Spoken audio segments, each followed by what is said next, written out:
இந்த வீடியோவில் நம்ம தமிழில் பேசக்கூடிய வாக்கியங்கள் எல்லாமே அப்படி இங்கிலீஷில் எப்படி பேசலாம் அப்படின்னு சொல்லிட்டு நம்ம கற்றுக்கிட போகிறோம்.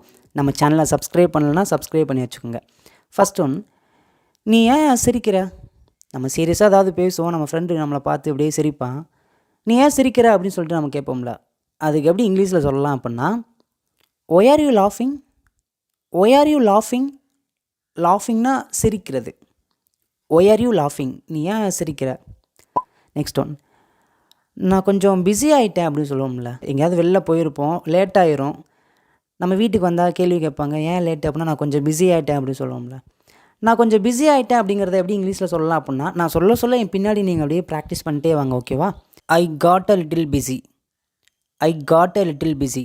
நான் கொஞ்சம் பிஸி ஆகிட்டேன்.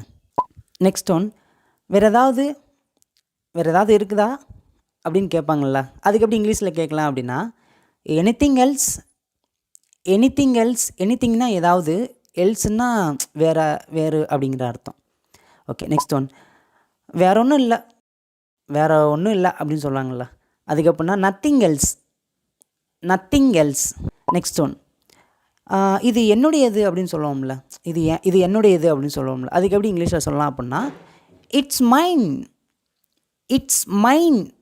மைன் அப்படின்னா என்னுடையது, இட்ஸ்னா இது என்னுடையது அப்படின்னா it's mine. Okay, next one, எனக்கு தெரியாது. ஏதாவது கொஷின் கேட்பாங்க, எனக்கு தெரியாது, அல்லது இது யார் பண்ணா அப்படின்னு கேட்டால், இது தெரியாது அப்படின்னு சொல்லுவோம்ல, அதுக்கு எப்படி இங்கிலீஷில் சொல்லலாம் அப்படின்னா, I don't know. I don't know. எனக்கு தெரியாது. நெக்ஸ்ட் ஒன், அதுவே எனக்கு தெரியும். ஒரு கொஷின் கேட்டால் அது எனக்கு தெரியும் அப்படின்னு சொல்லுவோம் பார்த்தீங்களா. எனக்கு தெரியும் அப்படிங்கிறதுக்கு எப்படி இங்கிலீஷில் சொல்லலாம் அப்படின்னா, I know. I know.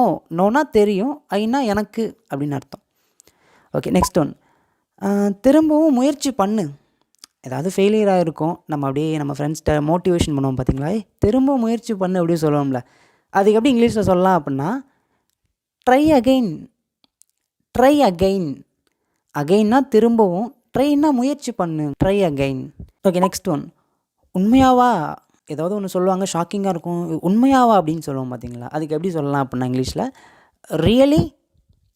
Really. உண்மையாவா?